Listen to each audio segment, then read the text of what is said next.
Okay. We on. We live. Get my libations right. Make sure I ain't dying of thirst up here. So I don't get cotton mouth for nothing. What's going on? What's going on, everybody? Appreciate you for joining. Everybody's been catching us on the playback. You are tuned into this week's Artist How To.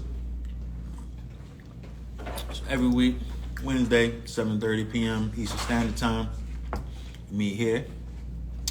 And we get to talk to some professionals in the business. Some have taken traditional paths, most non-traditional. We really get to talk to curators, gallerists, museum staff directors, executive directors of programs, really get to some nuances about their journeys and their stories. So appreciate you for joining us. We're going to have a little fun. This is a non-scripted situation. We just talk, We're going to vibe. This week we have Black Folk Art Mag coming up. And we just going to vibe. Let me go ahead and get our guests up here. And we talk about some. If your cup empty, get some in it. Now's the time. Hello. Hello. How are you? I'm doing well. How are you? I'm thriving. I can't complain. Yeah, same here. Same here. I'm glad we could connect and do this. I'm excited to have this discussion. Yeah, definitely. I am as well. I'm glad you came into my awareness. Yes. And then it took me a little bit. It took some observation, watching over time, because at first I thought it meant Black folk art. Uh-huh. Like folk art done by Black people. Yeah, exactly. Right. It's a play on words. But yeah, I see what you're saying. It's not not necessarily that though. That's the joy of it that I enjoy kind of seeing that response. Then I figured, I was like, oh, it's Black folks, like Black people. Exactly. People. Oh, right, exactly. Got you. So yeah, I'm glad that you just shared that, because it is a play on words. It's something that I was kind of exploring in my journey, and I was interested and still am interested in folk art. I interviewed a man today from Texas, and he is an artist not trained, which is just interesting to me. But it's also really more about Black folk, Black culture. What does that look like for our art scene and in our art world? Yeah. Yeah, that's what I've observed. Mm-hmm.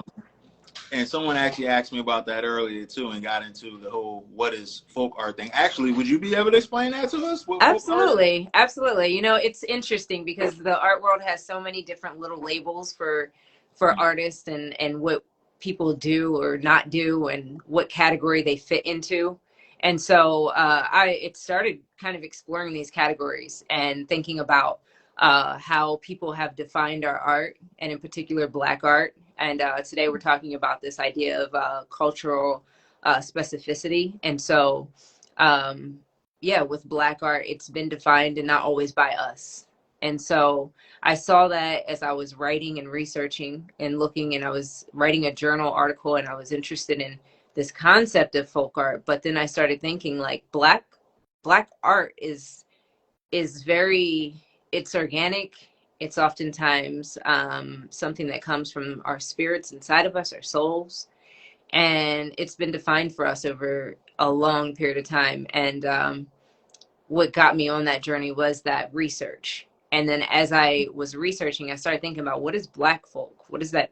When we think of Black folk, we think of, at least I think of my auntie, my uncle, my elders, my community, sitting down and just meeting people and hanging out and talking, and barbecues and cousins and nieces, and just the family reunion concept. And I think of Black folk in that way, and just getting down to who we are as a people in our culture. And so for me, Black folk art was about that Black culture and the creativity that comes out of our culture. that is not always highlighted in this so-called art world, that sometimes is looked over. And maybe, like for me, I grew up with a mother who was a designer and a crafter, and she taught me how to design and sew and to knit and do all these very interesting things and go to a material store and pick out fabrics and things like that. And so for me, the creativity came from the culture. It was something that was taught to me. I like to use the term of culturally taught in a lot of ways, but also looking at this idea of folk art, where the term folk art in the art world is often referred to this idea of like self-taught, or um, kind of like this, you hear it kind of synonymously with outsider art, and this marginalization of this term. And I thought, well, I'm going to take this term and do a play on words with it and really challenge people with what they define as art, or what they define as fine art or folk art, or whatever you want to use that term. And you know, for us, we say Black folk a lot. It's at least in Black culture. And so that was what I was doing with that. And I think that it has been a process of redefining. And like you said, people will ask these questions. I'm glad we're having this conversation, because it's something that I want to talk about. And that's why it's a name that will provoke the thought of, well, who is this? Who is an artist? What is the art being defined as based on the education or experience? And then I study community art. So I'm very interested in looking at what is happening in our communities across the globe, and not just in the US, but internationally, and what kind of creativity is coming out of that community. And when I started to look back at our artists, right, kind of, I was looking at post-slavery leading up to the Harlem Renaissance. And I was like, we were community artists. We were getting out there and making art for our community. There were artists that were doing yard shows where they're putting art just in their yard, and people could walk past and see different, images that reflected them. And nobody was really like quote unquote trained, but there was art that was being created that is now respected in a really significant way. But I don't want to also pigeonhole it into this thing of like, well, they're self-taught artists or whatever, because I think education is really important. So I'm an advocate for education in a lot of ways. And so I think that having that where it challenges it, it makes you think, is she talking about Black folk? Is she talking about folk art? What is that? What is folk art? It was something that I just wanted to kind of provoke the thought, and then it kind of grew, and it's a magazine now. And it started with me writing, researching and writing. Yeah, so I was going to ask you about that. So I'm glad it's a perfect segue into it. So what made it, manifest as a magazine? Like, why that medium? Well, I grew up and my dad was a printer. And so for me, watching him print and look at, the hard copies, handheld, magazines or whatever it might be that he was printing, posters and things like that. I grew up around printing presses. And I thought, well, it would be nice to actually have a magazine. I see virtual magazines, digital magazines often.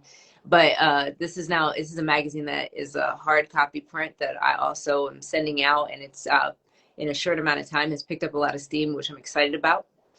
People have shown a lot of interest in this, and I thought, I'm a very kind of old school type person. My friends they all also always call me like, an older person, or I have an old soul. And so I like the hard copy. I like the magazine, and I'm a big fan of and been highly influenced by Thelma Golden over at the Studio Museum in Harlem. And I'm from Jersey originally, but I live in Fresno, California. And so I spent a lot of time in New York looking at what's going on in New York and looking at the Studio Museum in particular. And when I went home last time, I saw a magazine from when I was probably 10 years ago from the Studio Museum. And I started thinking, I like this. I love that they have this magazine, this issue that you can take, it's tangible. And I had already had that kind of concept of having a magazine, but that really pushed it forward. I said, okay, I'm going to really go forward with this. And all of it really came to me. I tell people this all the time because it's true, but it came to me at like 3 a.m. in a dream months ago, at the beginning of this year. And I was in a space where I was kind of like figuring out what was next for me in my life. I was in a transition and woke up Black folk art, and it was so clear to me. It was so clear. And so I started to research, started to do this study on this, and then started thinking about imagining what does a magazine look like, and how can we get Black artists out on a broad scale to people, and really create a culturally specific, place where Black artists and creatives can come together and really see them highlighted in this space. And that's kind of where the magazine came about. And where are you getting your content? It's been interesting. It's been very interesting. So as I meet people, as I talk to people, I have people now email me quite often. And then I am an avid researcher, and I love to study and read and watch YouTube videos of artists and creatives. And so I'm constantly looking and searching and seeing where people are at. And my mom actually does a column in my magazine. It's called The Makeshifters, and it's highlighting Black women of an older age that are creators that have always made do within our community with what they had. And so I'm constantly talking to people. It's really just a matter of networking, getting to know people, just like we're here today because of social media and just connecting and talking and watching one another. And I believe that I'm an avid believer that the Most High will send people to you. So it's like, do the work and things will fall into place. And that's kind of how things have been clicking and falling into place as I'm on the path that I'm supposed to be on. And I know that this is the path that I'm supposed to be on. Yeah. Very nice. So this is a one-person operation? It's growing, actually. I have a collective of artists here in Fresno, and Okay. I was a part of a collective in Philadelphia. And so I kind of have met artists all over the place. And I've had artists that have reached out to me and said, how can I support? How can I help with whether it's writing? So I'm interested in getting writers, I was inviting going to writers ask you that into it. as well, too. Yeah, I was going to ask you that as well, too. I know a few art writers. Yes, yes. So I'm interested in that and having people write columns or, you know, give input into the magazine in that way. And then as I meet people, and I have people from various places that have contacted me and said, hey, there's this artist that you might want to talk to. And so I have just been reaching out to people, doing interviews, and talking to people and getting to know them and what they're doing. It's really important to me to document right now and what's happening right now in the Black community across the globe. And so that's what it is. So as I hear stories or as I read something, then I reach out to people. I give cold calls and emails all the time. Yeah. Yeah, particularly, from grassroots. That's what it's going to take. Knocking on doors, Mm-hmm. actually, you know, Yeah. shoot. I was out today walking around manually handing out flyers hand to hand for the block party we got Saturday. That's how it works. I Yeah, so Yeah, I have my degree in urban studies. My concentration is community arts. And so I know what it is to do community work. I see the people on my feet or on the ground every day working with various communities. I go to LA, I go to San Francisco, I go to Oakland. I fly home to New York and go to Baltimore and DC. And I just spend so much time in communities that I said, there's so much richness within our Black community across the globe that I want to make sure does not just fall by the wayside, but it's documented somewhere. And for me, that's what it was. I understand the art world. I don't agree with everything in it, and at the same time, I'm like, I think we as a people have power. And so we have to create spaces for ourselves. We have to tell our own stories. Another part of why Black folk art came about was when I was looking up, doing research, I saw a lot of Europeans writing about Black people. And I just was not okay with that. I was like, where are writers? And I know that we're out there. I read a lot of Black writers, but when it came to art, it was highly European, and I felt some type of way about that, and so I did something. Nice. Be the solution you want to see. Exactly. Yeah, that's all we can do. Yeah, Yeah. I definitely like that. So the magazine is available in print and digital. Yes. Yeah, right now I have it on the website, blackfolkart.com, digitally for free for this issue.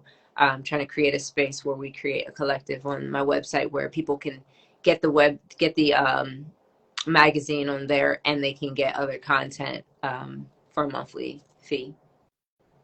But for now, Okay. it's free on there. Hmm.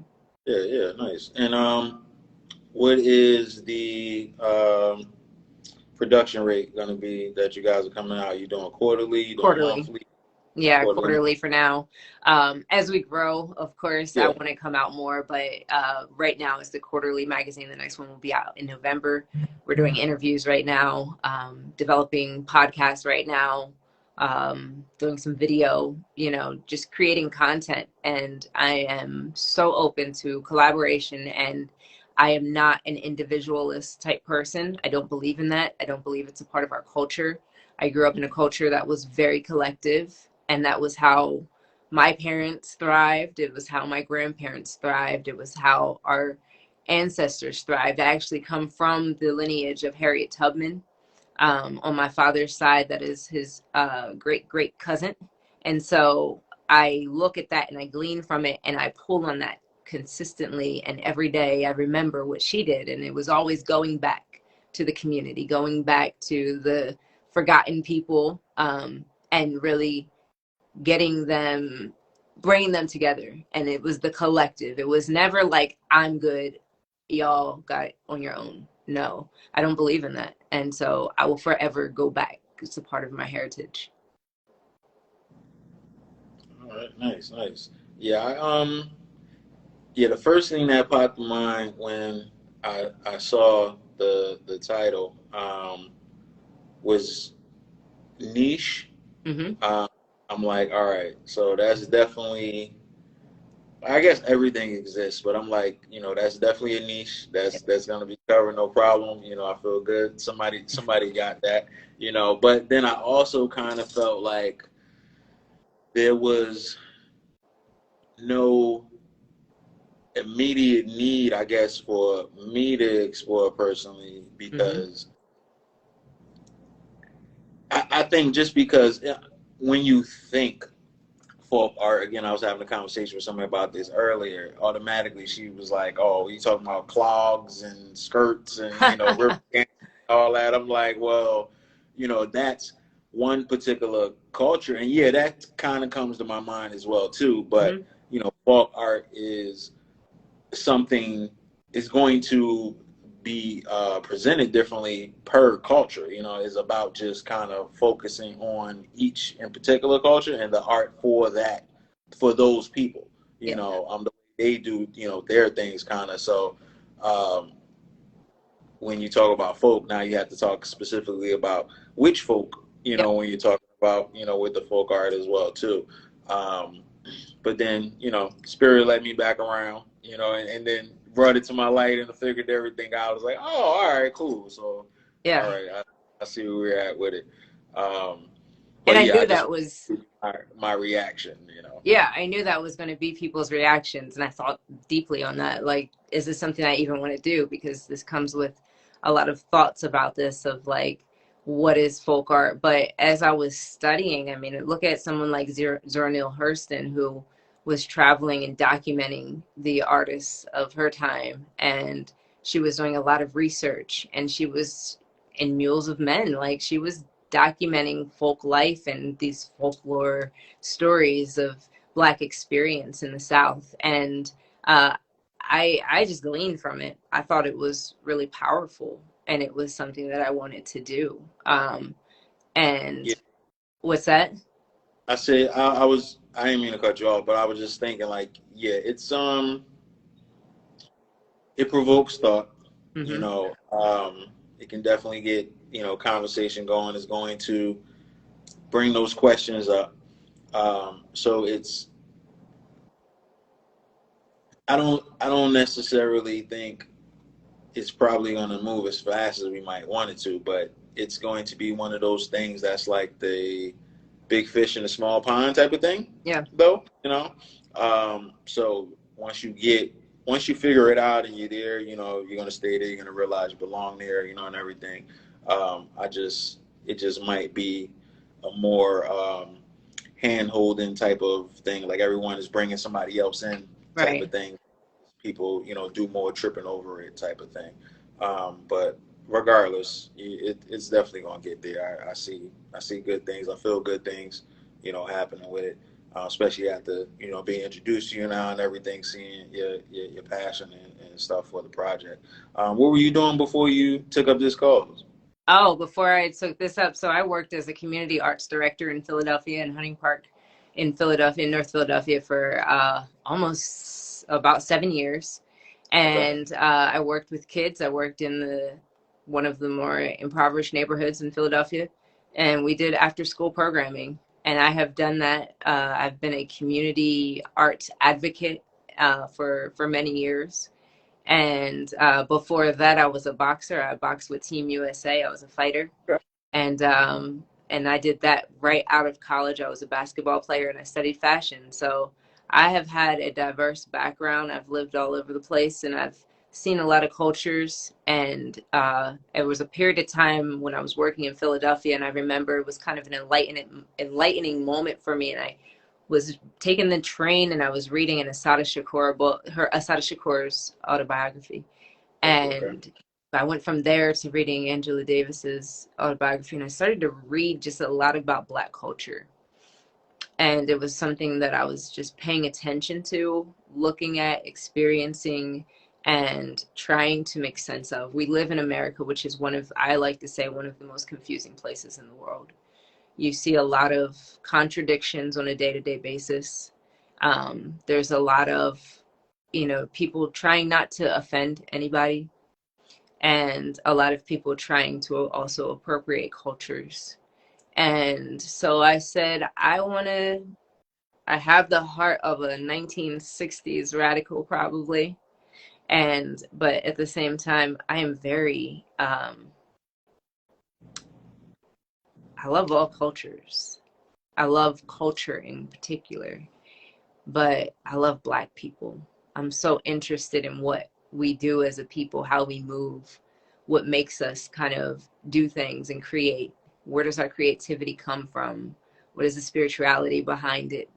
And why do we create? And so that for me was what motivated me and pushed me further into the arts, and to study what artists have come before us have done. I was really interested in, like, Faith Ringgold, of course. She's a motivator for me, and I actually got to send her the magazine, which I'm very excited Okay. about. I hope to hear back from her.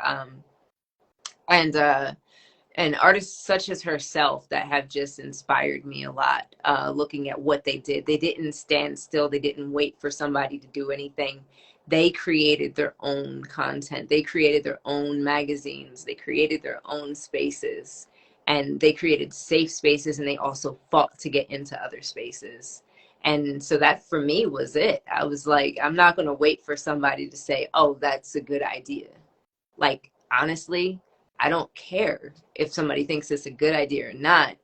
I know it's the idea that I'm supposed to do, and the people that are for it will come along. So I'm in this for the long haul. Not wait. I'm not like, oh, it's going to pop tomorrow.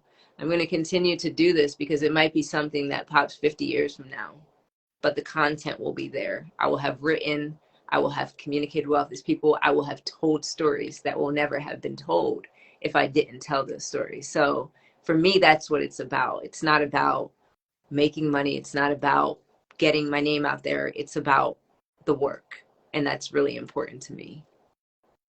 Nice. Where are you from in Jersey? South Jersey, right outside of Philadelphia, close to Camden. Um, Oh, okay. yep. So I would take the train to Philly all the time. I played on the Philadelphia, it's called Philadelphia Bells. It was a basketball team in high school. So I played in Philly all the time. And so that's my stomping ground. If I go back to Philly, I don't have to pull out a GPS. I can get anywhere in that area without thinking. So that's just my home. And spend a lot of time going to New York, back and forth to New York, buying material and fabric, going to Harlem and Brooklyn. And then when I go home, last time I went home, I flew into Philly, met my parents, and immediately we drove to New York. And so that was, and I spent the day in New York and went to see actually the Faith Ringgold exhibit at the new museum. Okay. Yeah. Yeah, that sounded like a good trip. Oh, it was amazing. It was amazing. The other Yeah. inspiration for the magazine too is I don't know if you're familiar with Sonella Lewis's magazine. What was it called? Black Art International, and it was picked up by Hampton University. And this was years ago. And I thought, wow, that was just really for her to say, I'm going to create a magazine, you know, and to tell the stories. And so I just thought I glean on these stories. I glean on the experiences and the history, and then I move as I feel led. And that's kind of the process. Hmm.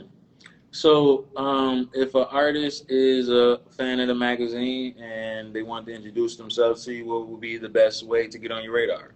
So they can reach out to me they can DM to the Black Folk Art page, or they can info at blackfolkart.com is one of the best ways to reach out. And I or someone on my team will reach out. I do have people that work with me, volunteers for now as we grow. I hope to have, you know, be able to hire people and do all of that. But right now we're in a growth phase. And so the people that are really feeling it, that are excited about it, are helping along the way. And I love that. I think it's exciting. It's something I want to pass on, you know, it's something that I want to see grow and be able to pass on in the long term. Yeah. Um, how many artists did you feature in this last issue? So there were 5 features.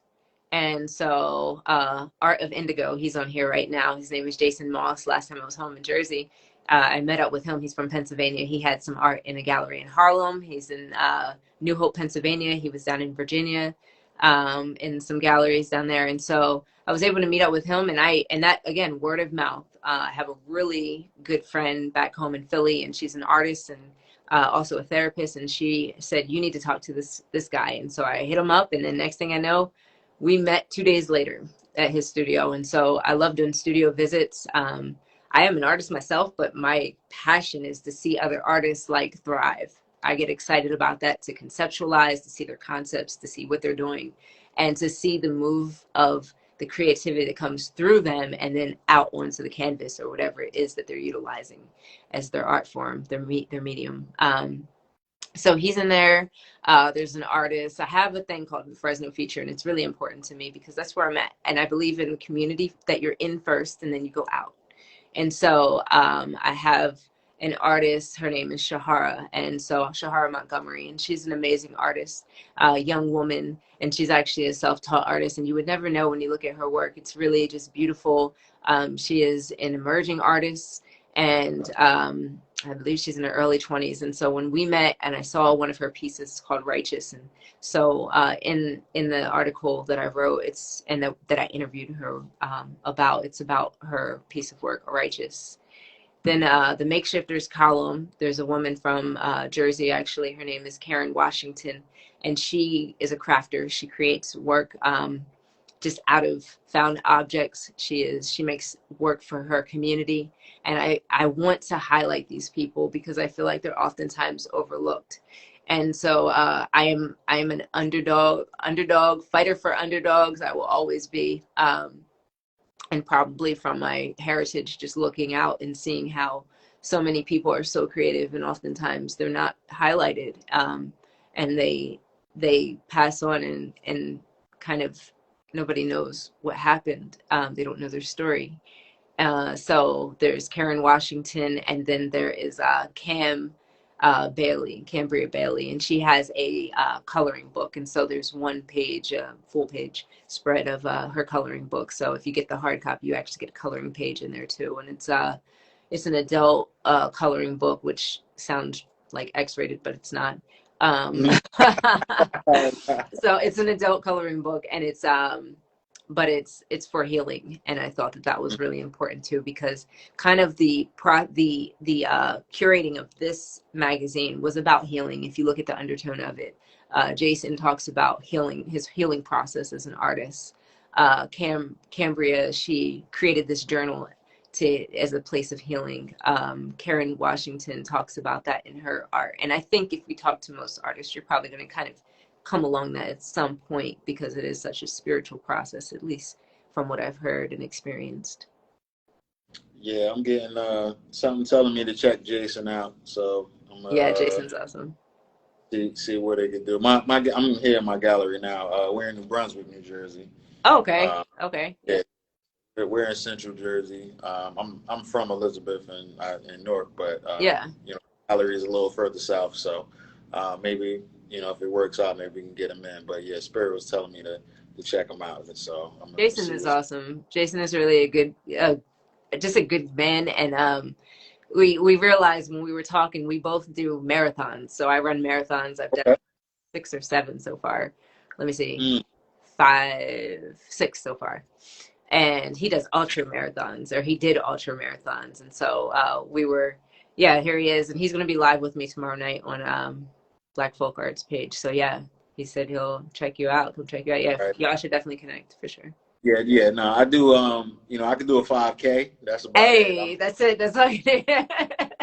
Don't ask me to do more than that. And I'm gonna walk a little bit I'm gonna walk like one of those Ks. One of those Ks gonna get walked. Yes. Look, as long as you get it done. Listen, that's it. You know what I mean? I know what my personal best is. I'm just looking to beat my personal best. That's my only competition. That's all I'm worried about. Don't call me for more than that. And it better be for charity. Other than that, I ain't getting out of bed, because they be early too. I didn't ever be. Oh, you know what I mean? Like, what? I need for me to get up and work out. You're still like half asleep when you start. Like, come on, like art life, and then Pisces on top of it. Nighttime come, I'm up, I'm doing stuff. Don't ask me to get up early and start doing a bunch of manual stuff. Like, nah, I need to be well prepared and mentally in sync. I can't do all that. But I get it. 5K, as long as I got a few months in advance hit me, I join them. I might have to find a 5K in Jersey, and we can just go head out there and. All right, we do one of those, Yeah. So. But yeah, New Brunswick, that's not that far from where I grew up, and I spent a lot of time Trenton, Rutgers area. So yeah, I get that. Jersey, we're both Jersey people, so that's cool. Definitely, yeah. Nice.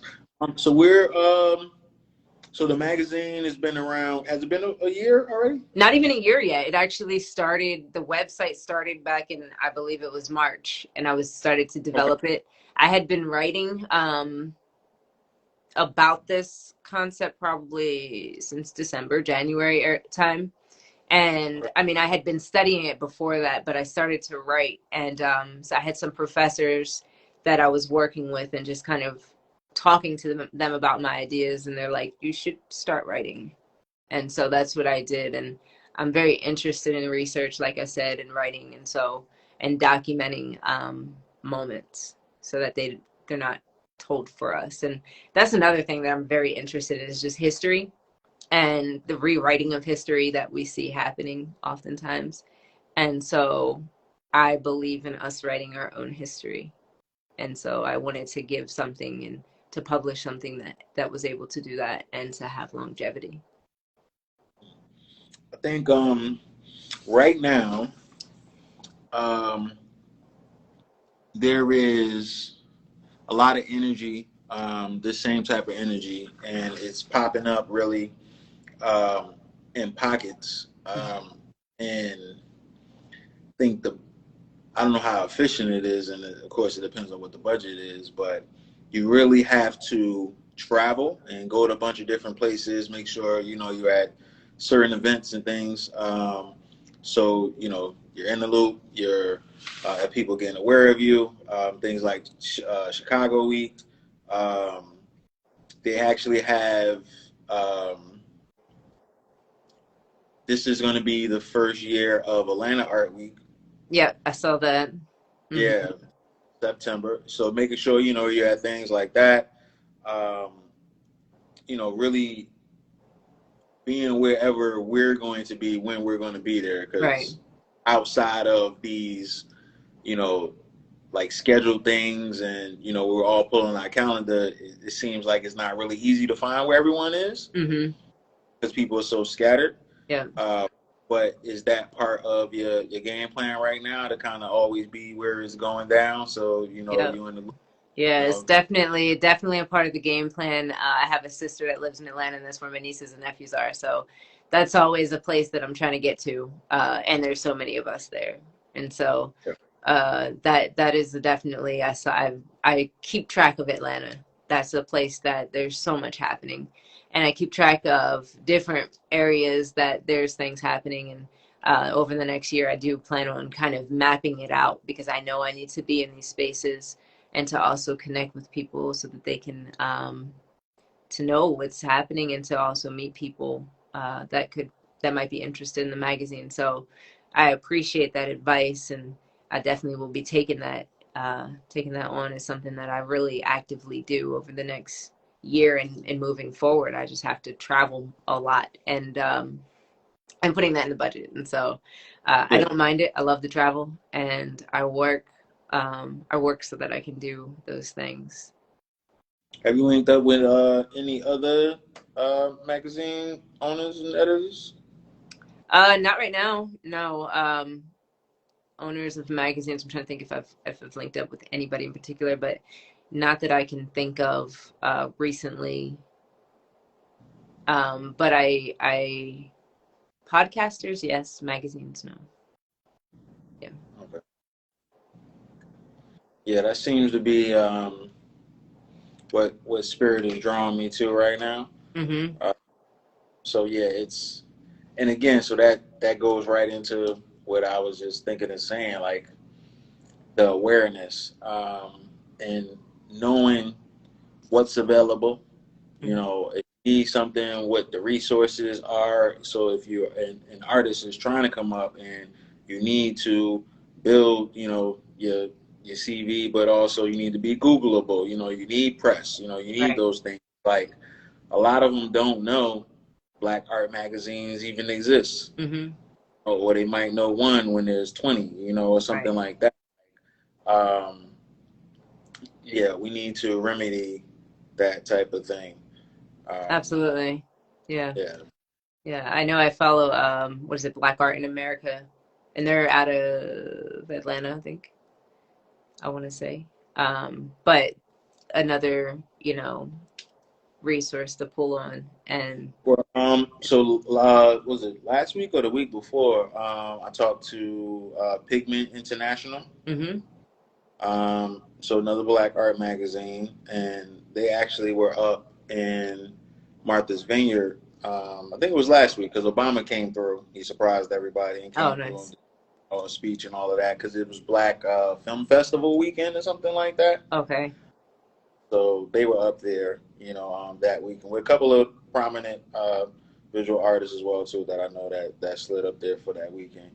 But like them, they exist. Artist Feature magazine, hmm and then I think the biggest still, to my knowledge, is Sugarcane magazine. Right. Yeah, I'm familiar with their magazine. Yeah. So They're on their website primarily. yeah. So yeah, Melissa Hunter Davis is amazing. hmm Really, really good people. So. Um, the only way we're going to get to where we want to get is the community thing, hmm um, learning from each other, so we don't have to take all of the same pitfalls. Maybe you can teach me something that costs you, and I can teach you something that costs me. And we can both save when we get to that point, type of thing. Right. Because everybody else is doing it, we're the only ones that's not doing it. hmm Exactly, exactly. And it's so important. And that's across the board in all types of genres of life, like where people are, we struggle with that. And I want to, I don't want to have that exist in what I'm doing and who I work with. I think it's so important that we do work together, that collective, that community. And Sarah Lewis, the professor at Harvard, she talks about being a deliberate amateur. And I think that that's something that is something I want to practice as much as possible. I want to learn. I don't know everything. It's something that I am passionate about and I put my energy into, but I'm learning as I go also, and I want to glean and learn from others, and then also be able to share. Maya Angelou says, when you learn, teach, and that's something that I live by. Um, and it's not stepping into spaces as if I'm a know-it-all, but I learned something, I want to share it and to help my community. Because I think of, like, you know, for me, when I went to college, I remember my mom has her associate degree. My father doesn't have a, you know, higher education in that way. And my family, like many Black families, we were figuring it out as we went. We didn't have all the answers. And I think, man, if there were certain things that I could have avoided so many years of mistakes if we just knew. But there were certain things we just didn't know. And so for me, it's so important that we get things out to our community so we know this is how this works. This is not how this works. I've had so many people that I honor and respect in my life, and elders that have come into my life and taught me so much. And so I want to give that back to my community, and then also stay humble and continue to learn from people that come my way, that, you know, God sends my way. You see the magazine in a year from now? A year from now, so I would like to see it where I could see the size of it. Right now it's 24 pages that I put out this issue. The next magazine, the next quarter, it's probably going to be double that, the amount of size, that amount of pages in there, and the amount of people that are involved in it. I would like to see it where we have writers that come along that are interested in writing about this. I would like to see it where people have an understanding and a grasp of what we're saying when we say Black folk art in a year from now. That people kind of like, you know, whether you like it or you don't, it's like, okay, I understand what you're doing there. And Mm-hmm. and I would like to see different things highlighted within the magazine, because it's really, yes, it's about the visual art, but it's also the culture. And so I want to see it really highlighting the culture. I want to see a collective of artists coming together and uh, really working with Black folk art to kind of work on community. It's all about community art. That's kind of the preface, the foundation, we'll say, of it is the community and the culture. I sent out, before I published this magazine, I sent out, or before I even started working on it, I sent out to a bunch of friends just that I've met along the way, Facebook and emails, and I sent a survey out, and I was just asking, what is Black culture, what is Black community, and what is Black creativity? What are these things to you? And a lot of times people say, why do you have to put Black before it, right? But I think that sometimes it's important to be specific, and then to also create spaces that are safe for our creatives, because there's something that happens outside of these spaces, these Black spaces. And so for me, it's important that I'm specific in creating these spaces. It's not a subjugation of your art. It's not a subjugation of who you are, but it's so that people know, that the onlookers can know, okay, this is a Black space, and it's a safe space for artists and creatives to have, where we can begin to talk about how do we represent, how do we create, how do we show who we are, how do we show our culture, and all of these things. So that's what that's about for me. And yeah, so a year from now, I'd like to see that kind of grow, and that and people understand that, and to see also, I know that social media world is about numbers. To see a growth in numbers is important, and I fight that so much, but I know that it's important. So to see that, and to see it sustained, or a space that is beginning to be sustained, and that at least affords me the ability to travel and to meet artists, and to grow the magazine in that way. Yeah. Yeah, nice. I like that. Yeah, all that is easily done. So say no more. You know, say no more. It is done. Consider it done. Um, I definitely. I mean, I'm glad that you're doubling the size of the pages, but you know, don't we keep us anticipating. You know, you don't got to get to 100 pages or anything like No. that. Yeah, yeah, I know. Definitely be good. And then, I know you might also want to get to, producing more as well. Maybe by monthly, coming off Yep. of quarterly or something. Yep. Possibly monthly or whatever as well too. So, um, keep us waiting, build a little anticipation. Just from the Right. consumer side.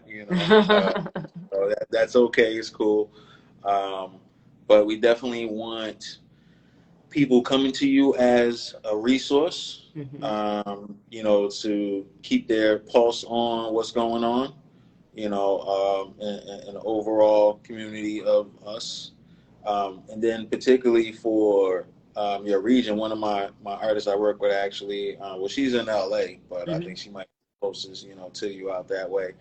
Um, you know, Focusing on that local art scene and making something happen. How is the art scene for Black artists in Fresno, in your It's opinion? so interesting. I was just talking to my friend, and he's on here, business partner and friend, Baptiste, and we were talking last night about Fresno, and it's so funny because Fresno, when I first moved here, I was like, it's such a small town, and if you ever watch Girlfriends, then you know that they talk Okay. about Fresno so much, like oh, this is like Oh, little. they were based in Fresno? No, they were based in LA, but Oh, okay. Joan and oh, why can't I remember her name? Y'all know who I'm talking about, but the one that married the Jewish guy, she was from Fresno, and she always like, I'm never going Oh, back to Fresno. okay. And I moved here because I was working with a friend of mine, my best friend, and she has uh, a YouTube channel and a nonprofit, and it's called Rural Roots. And so I was working in agriculture actually, and I do gardening. I live on the side of a mountain. It's insanely beautiful, and I have 20 goats and 2 dogs, and I know it's so insane, but that's what I was doing for years, and I really learned a lot in the regards to business. I learned a lot in regards to conceptualization of what you're planning to do and how to work on things in that way. And I learned a lot beyond what I learned on the East Coast about community. And the Fresno community, what I find and what keeps me here is there's such a golden Black community here. Like it's such a beautiful space. A lot of the community came from the Midwest, from Oklahoma, from Arkansas, and migrated to Fresno. And it is, they say it's 8% Black. It seems like it's more. I'm deeply connected with the Black community here. I work with the African American Museum and hoping that I can step in some roles there that will allow the museum to kind of flourish and to be a little bit more contemporary in its approach. And so Fresno is for me, it's a beautiful Black scene with a lot of blossoming creativity. And what happens with our small towns, of course, is that people leave, and that's okay. I get it. You know, I'm a small town type person. I love small towns. I'm a fan of Bell Hooks, and she's somebody that I always think about her of like the Kentucky, the small town kind of thing, the feel. And so I like small towns. I went to school in a small town called Indiana, Pennsylvania for college. It was 15,000 people when college students were not there, and then when people came, it was when the college students came, it turned it into 30,000 people. So I'm used to small towns, and I understand actually the power of a small town. And what happens in our urban environments is we have small pockets in small towns. Like we have the boroughs in New York, and people know their blocks, people know their community. And it's a small town. And the way I see it, the way I think of it as an urban studies major, like I just think of it that way. Fresno has its beautiful things, and it has the things that you're like, oh, I just need to get out of here for a period of time. And I do that. I do. I fly, I drive, I go to LA, I go to San Francisco. I'm like, I need to get all that energy of the city life and just watch people and all of that. LA is 4 hours, San Francisco is 2.5 or 3 hours, depending on the day and time and all of that. I think maybe Oakland might be closer. Sorry, San Francisco might be a little bit further.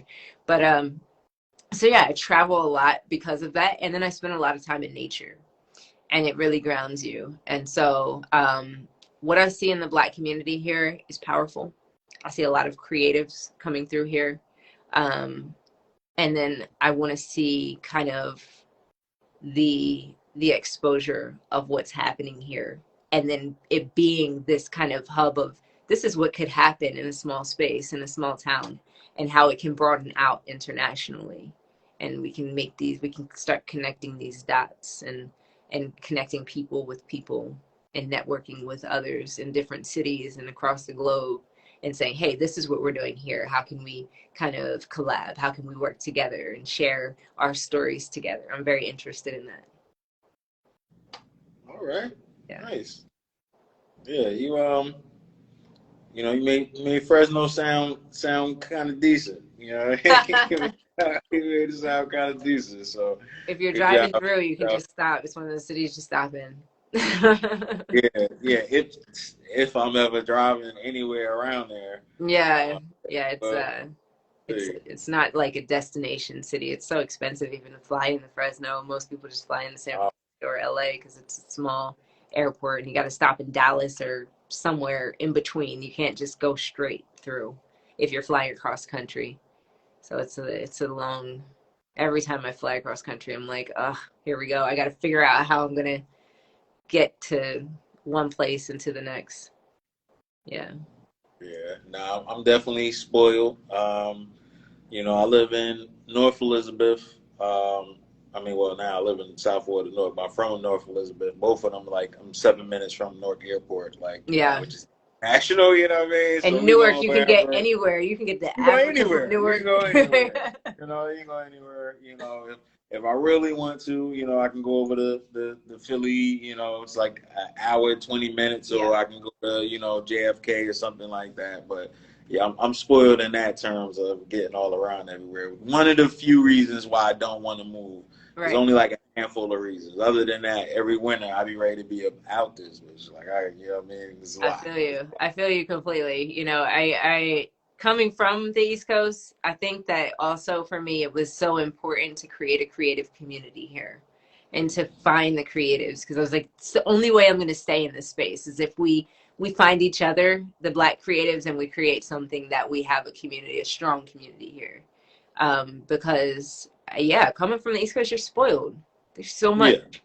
You can go, like, I used to just day trips to New York, day trips to Baltimore. I'm gonna take a train to DC, like, easy. And if I really want to get, go far, I'll go to Atlanta and just drive.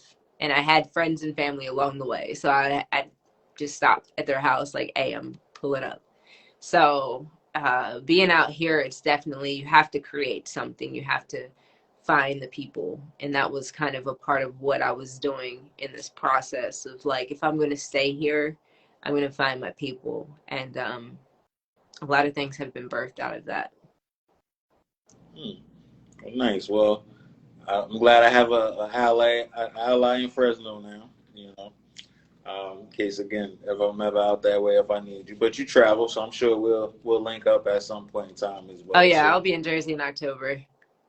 okay, nice. Yeah, well, we'll have a few things going on in October. I know we definitely have the which I don't remember the dates right off the top of my head now, but we have the Black Art House. Hmm. Black Art House. We're going to be having an exhibition for Black Art House Okay.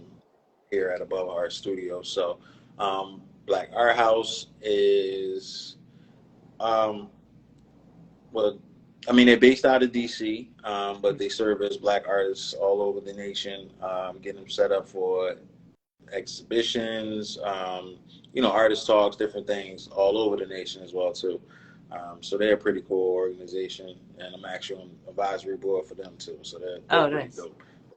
Doing an exhibition for them in October. So we had some fresh art, some fresh artists up and Yes, everything. So maybe swing through, and that'll be cool. So that would be really yeah, nice. this has been amazing. We definitely appreciate you. Thank you. Again, anybody this on the playback, make sure you go and you just DM. Hmm. Let them know how much of a fan you are of the magazine. Make sure, of course, you're already following. You already copped your issue, and then see about getting some awareness how you can contribute, and then maybe who knows, you might end up being dope enough to get some type of feature or mention in the magazine at some point in time. You know. Absolutely. Absolutely. Well, I appreciate you so much. I appreciate what you're doing. I want to talk to you further and just on a business end. And yeah, I would just love to talk further because I found you on what is it? Artists of Color Advocates. They sent an email out. Oh, art administrators of color. Art Administrators of Color. So I've been getting their emails for like a decade now or something crazy like that. And Yeah. yeah, and I got an email recently and I looked at it and I'm like, oh, I need to contact him or I need to start following him. So yeah, that's how I found you. It was they were recommending you for the work that you do. So thank you. Thank you for the work you're doing. Yeah, I appreciate it. And I look forward to meeting you in person, hopefully in October for sure. Yeah. Yeah, definitely. Let's put it together. You're gonna be too close not to make it happen. So I we'll know make it it's just happen. a little hop, skip, and a jump away. Yeah. Yeah. All right. Well, thank you everybody for tuning in, and again, thank you for your time. I didn't even get your name. I'm Dante. I'm Oh, sorry. We my just got bad. right in. Yeah. So We I'm got right in. Nefesha. Nefesha. Pressure. My private page is Okay. Nefesha Ruth. And I'm an artist, but my main thing is Black Folk Art. Blackfolkart.com. That's where you're going to find the website, the magazine, and you can make your orders there. And you can email Yeah. me at info@blackfolkart.com or DM, and we'll be sure to get back to you. Yes. Make your Yeah. orders at blackfolkart.com. I see my guy Tony Clark just popped on in here. Tony's an art dealer. You know, he's out of Jersey as well too. Nice. Jersey boy Yeah, again. Hello, yeah, Tony. yeah. Maybe we can talk about getting one or two of his artists in the magazine as well too. Absolutely. Yeah. You know, he has a good eye and has some real talent over there as well. So we're putting everything together. Really building this organization. Yeah. So this is dope. And yeah, I'm down. Just slide in the DMs. You know what I mean? You I got good? you. We can talk Thank whenever, you. however you want to talk about. Let's put it together. Yes. And if anybody catches on the playback, of course, this is brought to you by the Pay the Artist Club. If you are tired of going about this, art journey alone, if you need some help, some guidance, if you're trying to figure out how to get past, just the mindset that people just teach you the mindset, just some actual practical steps on making a difference and seeing some results in your art career, make sure you hit me up. Just DM me PTA for Pay the Artist, and we can talk about getting you on a call, some of your goals, and about how you're going to get there. So appreciate you for joining. Again, everybody, this is the Muse, Pay the Artist. Peace. All right. Thank you. Thank Have you. a good one.